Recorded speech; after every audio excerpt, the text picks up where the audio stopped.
Hey there, I'm Abby Martin, and this is Breaking the Set. So, despite Fox News' best efforts to discredit the numbers, over 7 million people, many of whom have never had health insurance before, have signed up for healthcare plans created by the Affordable Care Act.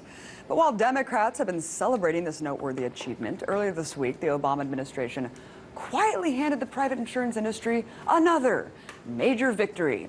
Instead of following through on cutting back payments to private insurers participating in a program known as Medicare Advantage, Obama decided to keep the lucrative subsidies in place for next year.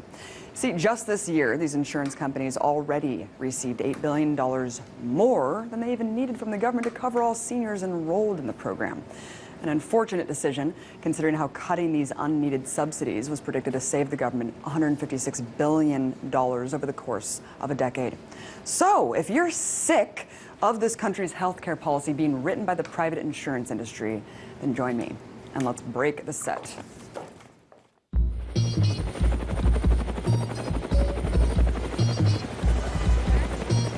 It was a terrible mistake, and we're working very hard to make up for it. Once again, we put something on the air that's a flat-out lie. Have you ever had sex with Governor Rick Perry? No, wait, do not answer that. I want you to watch what we're about to do because you've never seen anything like this on television.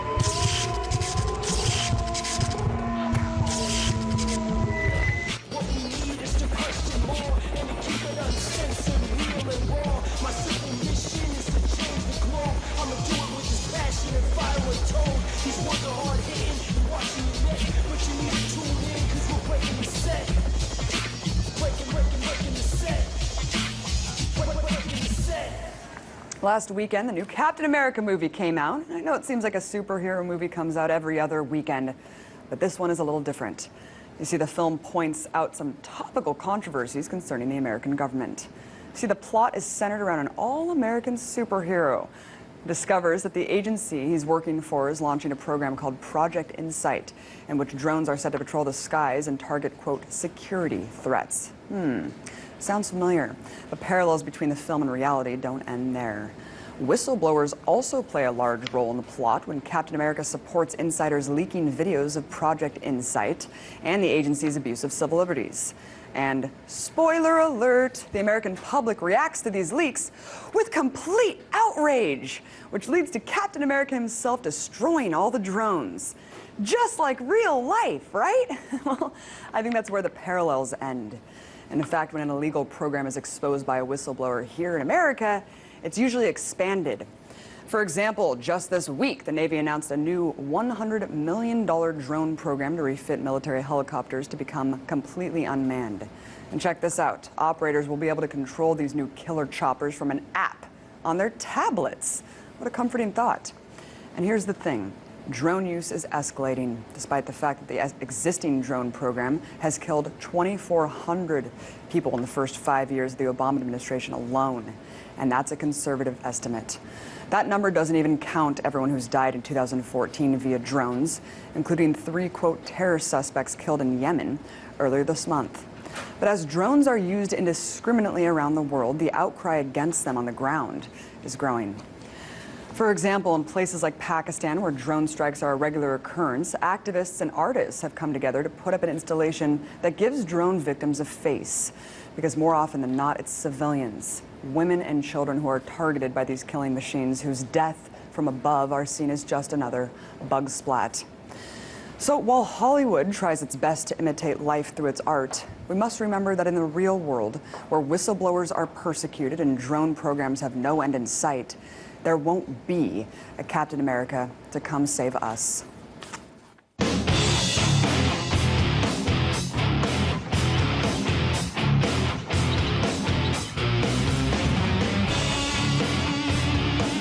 As the Senate Intelligence Committee's lengthy report on the CIA's controversial torture program nears release, Committee Chair Dianne Feinstein has been raising her voice loudly against the agency. See, Feinstein's perfectly okay with the NSA spying on every human being on the planet, but as soon as she found out that the CIA had been spying on her and her staff, she suddenly became very vocal about her privacy being violated. She's also accused the CIA of breaking the law and undermining the entire oversight process. Duh. There's one thing we know about the CIA, it's that the last thing they want is to make their clandestine activities public. So of course the agency is doing everything in its power to make sure the report does as little damage as possible, which includes heavy editing, redaction, and, it pains me to say this, but attacking Feinstein for absurd reasons. Check out what former CIA Director Michael Hayden had to say on Fox News. Senator Feinstein wanted a report so scathing that it would ensure that an un-American, brutal program of detention and interrogation would never again be considered or permitted. Now, that sentence, that motivation for the report, Chris, may show deep emotional feeling on the part of the senator, but I don't think it leads you to an objective report. Right. Man, I wish I wasn't so emotional about illegal torture, black sites, and flagrant, unaccountable criminality, but I guess that just comes with being a woman. So here to break down all the noise, RT political commentator Sam Sachs. What's Hello. up, Sam? What's up? So Michael Hayden hasn't been at the CIA for 5 years. Why is he continuing to go on TV, not only to defend all these programs, Sam, but making sexist attacks against Dianne Feinstein? And believe me, Dianne Feinstein's my least favorite person, but it's still absurd. Right. Well, basically, he's trying to protect his own butt. I mean, looking at these programs, there's nobody more critical to the creation and implementation of these programs, some of the most controversial programs of the Bush administration, from warrantless surveillance to this CIA torture program, as Michael Hayden. He served as the head of the NSA from 1999 to 2005. That was during the time that these surveillance capabilities grew immensely post 9/11. And then he went from the NSA to head the CIA from 2006 to 2009, just as the agency was dealing with the disclosure of this torture program and the destruction of the torture interrogation videos.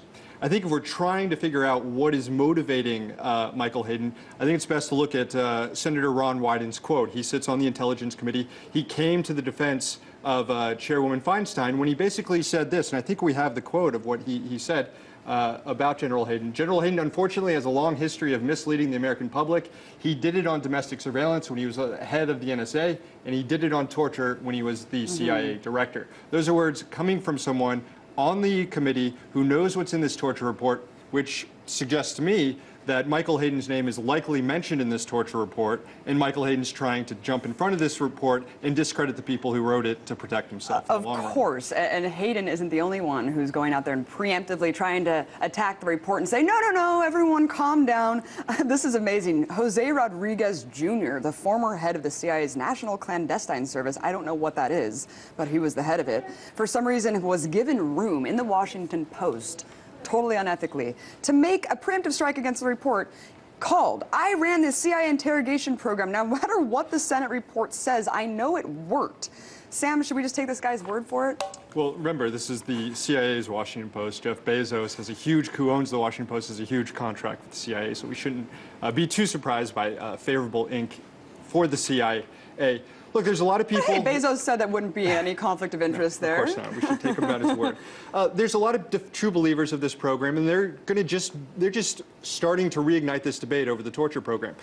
The committee voted 11-3 to declassify the summary of this report. That means a bunch of Republicans on the committee supported declassification, not because they support the report, because they want it declassified so that they can then present their own information to justify the torture program as well. So if we think that this report will likely offer the condemnation that a lot of us want to see officially put on this torture program, but defenders of the program are seeing this as another opportunity, as you see Mr. Rodriguez doing, to rewrite history and say, look, this program was effective to counter terrorism, even though it looks like there's no real evidence that that's the case. Right, and what is the status of the report right now?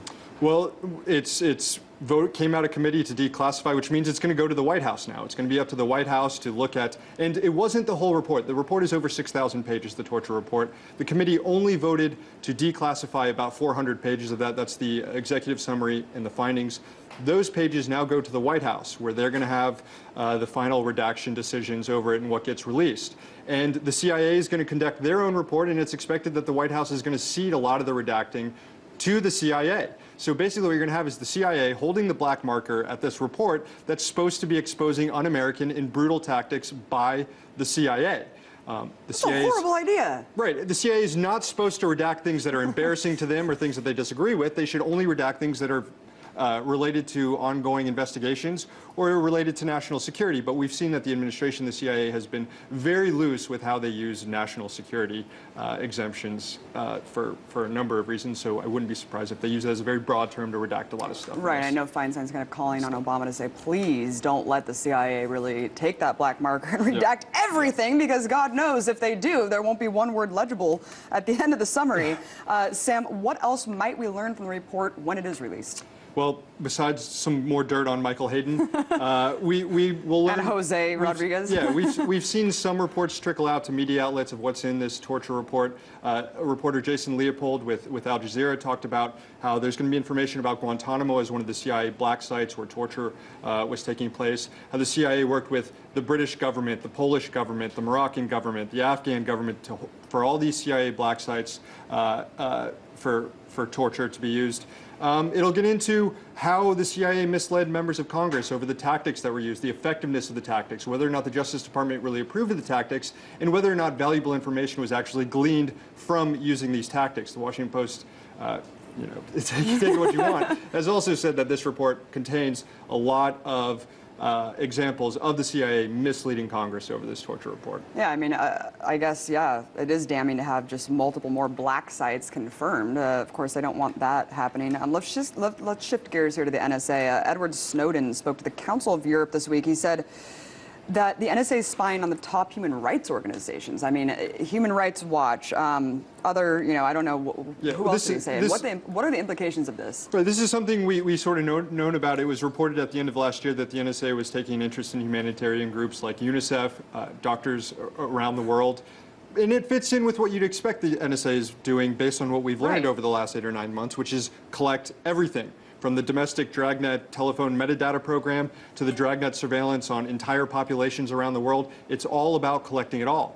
And just because you're a humanitarian organization that's addressing world hunger or refugees or something like that doesn't mean you're protected from NSA surveillance. You're simply not. Everybody is subject to it. Right, exactly. Yeah, I don't know why that's so surprising. It's like, yeah, everyone. That's kind of the first link that we found out. Sam, speaking of humanitarian organizations being spied on, or rather spying on other people, what the hell? USAID, this Cuba, Twitter, Zunzunio, you were just at the hearing about it. What did you find out? Well, there are a lot of lawmakers that weren't happy with the disclosure that USAID was conducting this sort of program in Cuba. Remember, USAID is an international development group that's mission is to eradicate extreme poverty and to promote democratic governance. And it seems to be also interested in a far more shadowy mission, which is regime change around the world. And that seems to be what was happening in Cuba. You had lawmakers come out and explicitly say, look, this is about regime change in Cuba. And where did they get this idea from? Well, it looks like they got this idea from the NSA. We have slides that just were published in The Intercept from Edward Snowden. And you can see that the NSA is, there's the slide right there, specifically interested in propaganda, mass messaging using these sort of tools. It was covert when the NSA does it, but apparently it's not covert when USAID does it. Sam, I really just think that they really care about the Cubans, and they just really were trying to help them out, man. Yeah. I think you're just really blowing this out of proportion here. Thank you so much Thank you so much for breaking it down, Sam Sachs. Coming up, you guys, I'll feature an exclusive interview with Chuck D from Public Enemy. You don't want to miss it.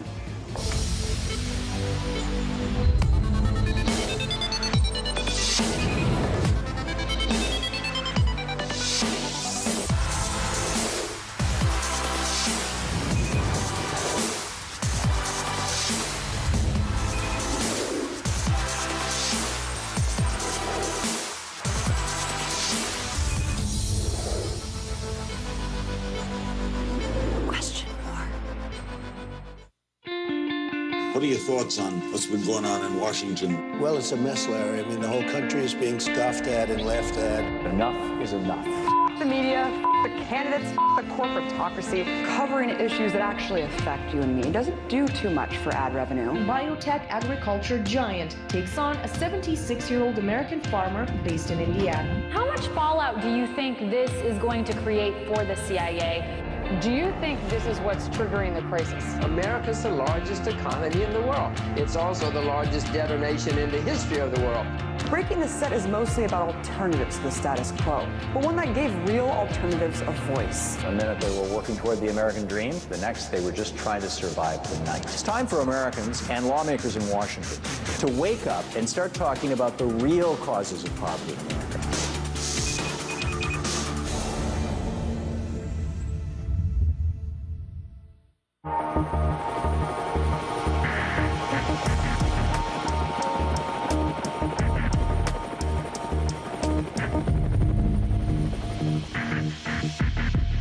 Public Enemy is one of the most successful hip-hop groups of all time. The rap collective introduced an entirely new musical genre to the world that incorporated politically charged and socially conscious lyrics, an anti-establishment message, and a philosophy that questioned authority. And perhaps no member of the group embodies this notion more than frontman Chuck D. Chuck is consistently ranked as one of the top MCs and lyricists of all time, and has taken Public Enemy's doctrine to nearly 100 countries around the world over the course of over 90 global tours. And just this past year, Public Enemy was inducted into the Rock and Roll Hall of Fame. Well, Chuck's a hard man to track down, but he was able to join me at 3 a.m. earlier this morning to talk about the corporate takeover of music, the political issues he's currently passionate about, and the upcoming festival on May 10th that we will both be featured at, called United We Stand. I first asked him how it feels to be a part of the Rock and Roll Hall of Fame. No better feeling was reached than Rock and Roll Hall of Fame night when we had the Honorable Harry Belafonte introduce us, and we paid tribute to him by, we paid tribute to him when he actually talked about us, and that was something that we had to really try to push to make happen. Because how many times do you see octogenarians, especially those of color, speak their mind about what's going on in the world, the atrocity that's going on, the malfeasance by government, and this worldwide atrocities by structural situations that are more about the haves and the 1% than the have-nots and those that are left. And Harry Belafonte spoke to that, being introduced by Spike Lee, who made it possible to include Public Enemy in film with the uses of music in film to make political statements. So that was the high point of the Rock and Roll Hall of Fame.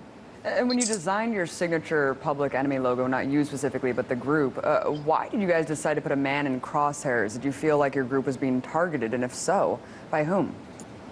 Well, R&B, which is the 1980s, starting off in 1980 when Ronald Wilson Reagan became president. That was the beginning of R&B, Reagan and Bush. And being a black man, 20 years old in 1980, going through the decade of the 80s, I seen a lot of things that were highly hypocritical, the same old guard in charge, and just a total whitewashing over everything present in order to get back to the great old American spirit, for whatever that meant. So witnessing this in the 80s with the whole thing about, Reagan, I knew that being a black man or a black teenager or a black male in 1980, 82, 81, 79, 78, I knew we were targeted and not being part of, or not accepted as part of the public. Public Enemy goes back to that original thing in the Constitution that considered black people 3/5 of a human being. And with that, if the public is going to follow the document of the Constitution and we're going to be written up in it, then therefore it must be the enemy, adversary. So Public Enemy came up out of that. And on target was a B-boy at the time, which is the person that followed hip-hop, the rebellious figure that really didn't go for the okie doke. Crossed arms like Run DMC. This undercurrent of the bastardization of music. Chuck, you said in the past that the essence of black music was in the group. Why do you think that the music industry has started to brand individual artists more and abandon that group? This was a concentrated effort by the major record companies who are in cahoots with the radio networks, they're all what they call corp plantations, which have slave employees to do whatever it takes just to keep things into the black as opposed to the red. But when a corp plantation does not give a damn about the population on the whole and just worries about their spreadsheets and their charts and their P&Ls, then they have to be questioned. They have to be checked. And the radio stations work on that premise. The record companies, which are really banking systems, work on that connected premise. And all these things. That's why I kind of wrote a piece recently just saying that what are we going to do for about stopping hip hop from becoming the new COINTELPRO one-stop shop for the prison industrial complex. Yeah. Because if you create the climate and you say it's hip to actually go into this area of thuggery where they've set up these, or they created these new laws that are locking up so many people for almost like doing nothing. Mm-hmm. You know, if a situation creates the climate and it's all about getting into the black as a profit motive, and they also have invested in prisons, then they're creating a one-stop shop by actually fulfilling the climate. Last year, not one black artist had a #1 single on Billboard's Hot 100 for the first time in 55 years. Chuck D, what do you think that signifies about the direction of the music industry? There's nothing wrong with Macklemore winning Best Rapper. It probably is something wrong with somebody who says that they control the category of rap music and hip hop and redefined it. The redefinition of rap music and hip hop, when there's never been a clear definition, is probably more troublesome than anything. Mm-hmm. And so when it comes down to people making statements like, well, rap music can't make political statements that actually move people. Well, my question is, who told you that? Or hip hop cannot be something to actually propel human beings to think beyond just having a good time in a 10 by 10 foot room while they're dancing. Well, who told you that? So there's a lot of misnomers out there that are floating around and being legitimized by corp plantations that hip hop can also expose and point a finger at, but it still has to maintain its ground and be strong by doing it. Sure. Tell our viewers about your role in the Occupy Free Air movement and how it's helping to fight Clear Channel's consolidation of the airwaves. Terrestrial radio and free radio is just the waves that are in the air that can be picked up with an AM or FM receiver, small radio, whatever. And the fact that these companies been knowing this, they've controlled who's on the air, who they're going to do business with, and that's been that way for like the last 50 years.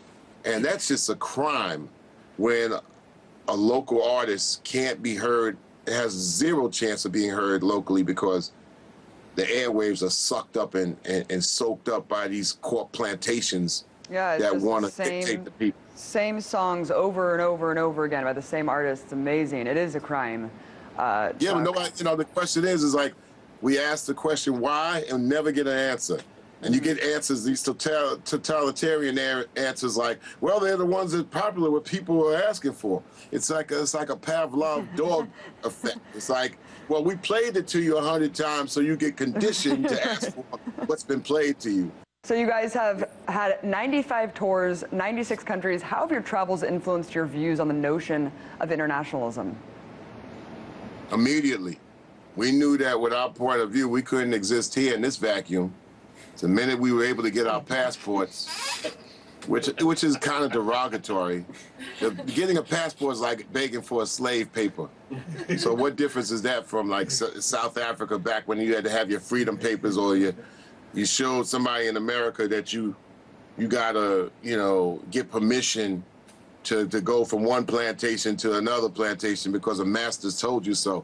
Well, I just think it's derogatory for human beings, especially in the millennium, to get permission to visit the planet Earth. But we got to have a passport because governments are in charge of things. And I'm a culturalist. I'm an earthicist. I'm not a citizen of anything. I believe that culture and governments are diametrically opposed, far apart, and beware of a government that says it's in charge of culture. So I like the world, and I like to visit the world. I don't necessarily gotta, I don't like asking governments for permission to visit the earth, which I feel all humans should have. Chuck, we are both going to be at the Free and Equal Festival on May 10th, which is all about creating that level playing field for political candidates. Why did you sign on board of the festival?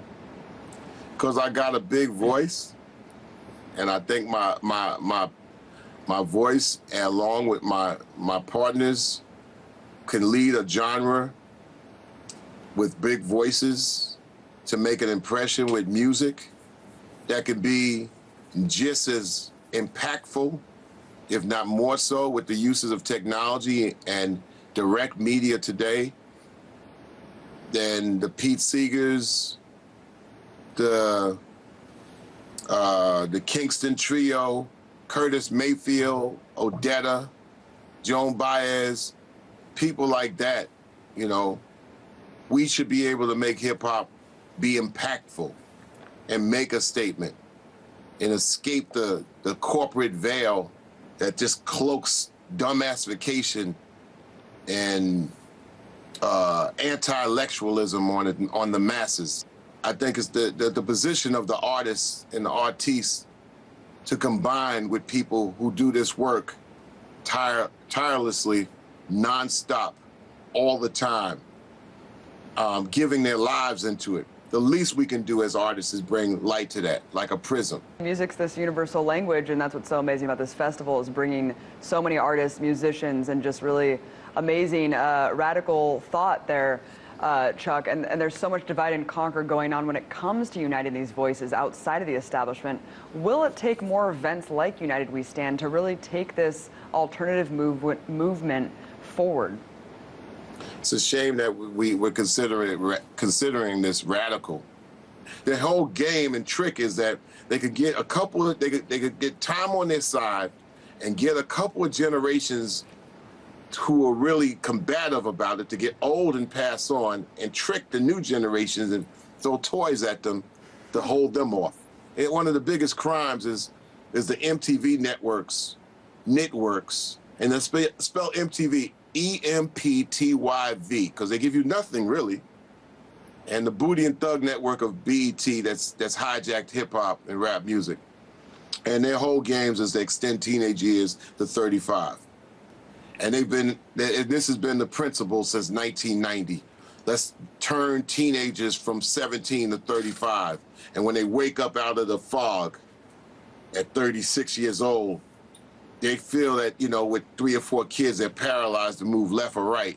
And so they got to go with the flow. People are really waking up to this, Chuck, and that's why events like the United We Stand Festival and this show and your music, really hoping that we can bring people out of the slumber, unite, fight, resist, get back to the root, and really make a change here. Chuck D, amazing to have you on. Thank you so much. Thanks for watching, you guys. Good night. And let's break the set.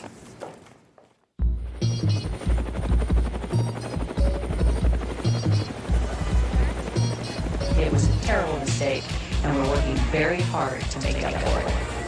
And once again, we put something on the air that's a flat-out lie. Have you ever had sex with Governor Rick Perry? No, wait. Do not answer that. I want you to watch what we're about to do, because you've never seen anything like this on television.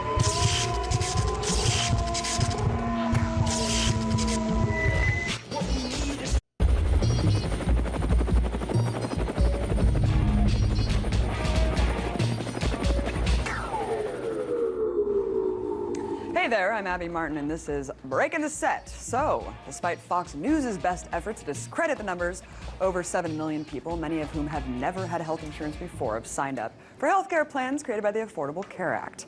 But while Democrats have been celebrating this noteworthy achievement, earlier this week, the Obama administration quietly handed the private insurance industry another major victory. Instead of following all-American superhero, discovers that the agency he's working for is launching a program called Project Insight, in which drones are set to patrol the skies and target, quote, security threats. Sounds familiar. The parallels between the film and reality don't end there. Whistleblowers also play a large role in the plot when Captain America supports insiders leaking videos of Project Insight and the agency's abuse of civil liberties. And spoiler alert, the American public reacts to these leaks with complete outrage, which leads to Captain America himself going through on cutting back payments to private insurers participating in a program known as Medicare Advantage. Obama decided to keep the lucrative subsidies in place for next year. See, just this year, these insurance companies already received $8 billion more than they even needed from the government to cover all seniors enrolled in the program. An unfortunate decision, considering how cutting these unneeded subsidies was predicted to save the government $156 billion over the course of a decade.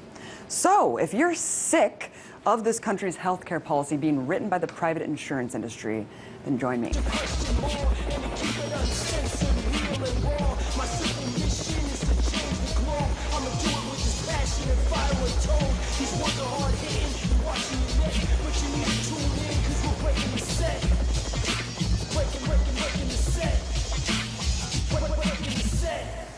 Last weekend, the new Captain America movie came out. I know it seems like a superhero movie comes out every other weekend, but this one is a little different. You see, the film points out some topical controversies concerning the American government. See, the plot is centered around an